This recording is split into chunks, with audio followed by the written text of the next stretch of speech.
আপনি আর তাড়াতাড়ি করে যা যা নিয়ম আছে সব অল্প অল্প করে ছুঁয়ে বিয়েটা তাড়াতাড়ি সারুন তো। স্যার ছেড়ে দিন, করবো আমি।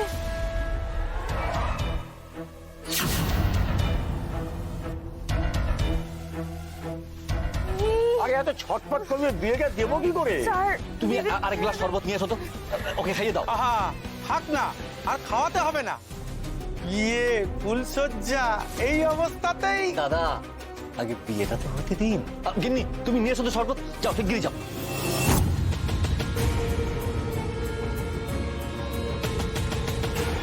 ভেতরে চলো, মামার সঙ্গে কথা বলবে তো? আজ থাক। উফ, এতক্ষণ বোঝালাম তোমায়, মুখ দেখে কিছুই দেখলে না ভালো লোক। কি করে কথা বলবো মধুবনীর সাথে? উনি তো আমায় ওয়েট করছে। বাড়িতে প্রবলেম হয়েছে সেটাও তো আমায় বললেন না। আজ তো মধুবনীর বিয়ে বলেছিলেন ওর দিদি, হয়তো সেই জন্যই অফিস থেকে চলে এসেছে। কাউকে জানাবেন না বলে এক্সকিউজ দিলেন। না, এখন কি ওকে লজ্জা দেওয়ার কোনো মানে হয় না। বলছিলাম কি মেয়ে, পরে একদিন, আজ নয় থাক। প্রমিস তো?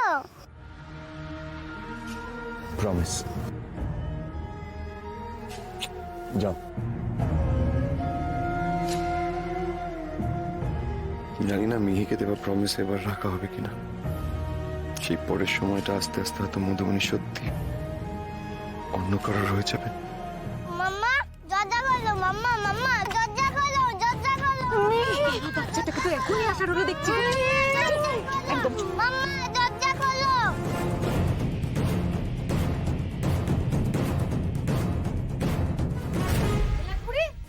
তুমি এখানে কোথা থেকে এলে মা? মাম্মা দরজা খুলছে না কেন? মামা ভেতরে? হ্যাঁ, আমার মাসি যে আমাকে এখান থেকে তাড়িয়ে দিল, বললো ভেতরে কেউ।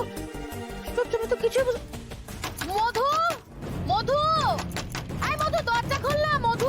যা জোরে দরজা ধাক্কানো হচ্ছে, এক্ষুনি দরজা ভেঙে দেবে মনে হচ্ছে। আপনি আগে তাড়াতাড়ি সিঁদুর দানটা সারুন তো, তাড়াতাড়ি করুন, তাড়াতাড়ি করুন।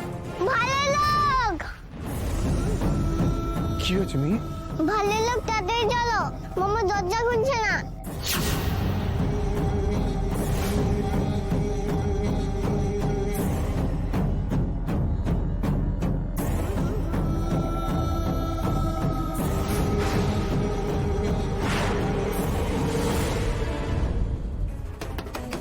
মধুবনী, মাম্মা দরজা খোলো, মাম্মা দরজা খোলো।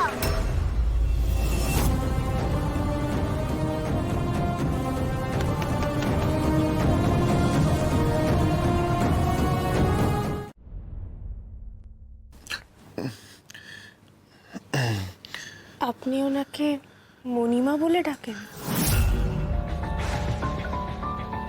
আসলে কুশলের মণিমা তো, তাই আমিও মণিমা বলি আর কি। ছোটবেলায় মা বাবা মারা যাওয়ার পর উনি আমাকে আপন করে নিয়েছিলেন, ভালোবাসেন, খুব স্নেহ করেন। মানুষটা মেজাজি, তবে মানুষ হিসেবে হয়তো ততটাও খারাপ না যতটা আমি ভেবেছিলাম। সত্যি তো, উনি বারবার আমাকে হেল্প করছেন। কেই বা করে, আপনাকেও তো ছোটবেলা থেকে আপন করে নিয়েছেন। মানুষ হিসেবে এটা তো ওনার ভালো গুণ। তবে কি বলুন তো, শত হলেও উনি আমার আপনার মতো নন। উনি বড় লোক, আর বড় লোকরা একটু হলেও ধরাকে সরা জ্ঞান করে। আমি কিন্তু বলছি না এটা শুধু কমলিনী ম্যাডামের প্রবলেম, সব বড় লোকদের মধ্যে এটা আছে।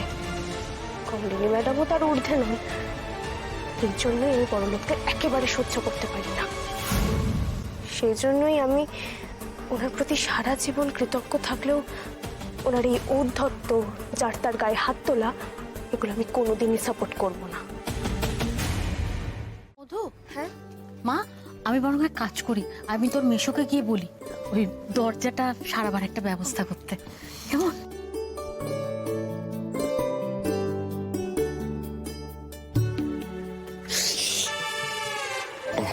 কি হলো ঋগদেব বাবু, আপনার কি শরীর খারাপ লাগছে? না, আমার তো কিছু হয়নি। আমি মধুবনী আসি। হ্যাঁ, আরে এক সেকেন্ড, দাঁড়ান। আপনার চোখ মুখ দেখে কিন্তু আমার ভালো লাগছে না। ও মাম্মা দেখো না, ভালো লোকের পাটা ফুলের ঢোল হয়ে গেছে। হ্যাঁ? এ বাবা, হ্যাঁ তাই তো, এটা কি করে হলো? ওই যে যখন পা দিয়ে মেরে দুম দরজাটা খুলে দিয়েছিল তখন হয়েছে তাই না? কি যে বলছি আমি কিচ্ছু বুঝতে পারছি না। কিচ্ছু না, আমি ঠিক আছে একদম, দেখুন আমি হাঁটবো।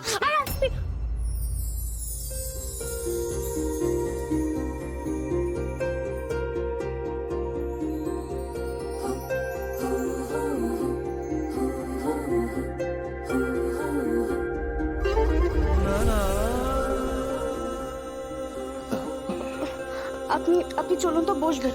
আসুন আসুন আসুন। আপনার মাথার কি স্ক্রুটা ঢিলে আছে? হ্যাঁ, এই অবস্থা আপনি বাড়ি যেতে যাচ্ছিলেন? আসুন, আস্তে আস্তে।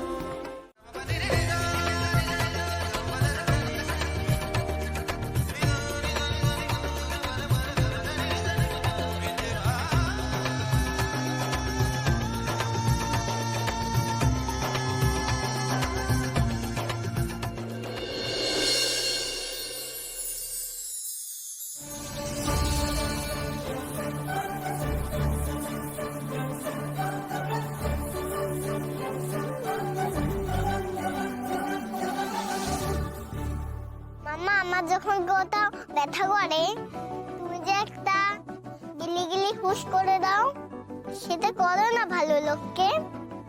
ভালো লোক স্যাড স্যাড মুখ করে বসে থাকবে নয়তো।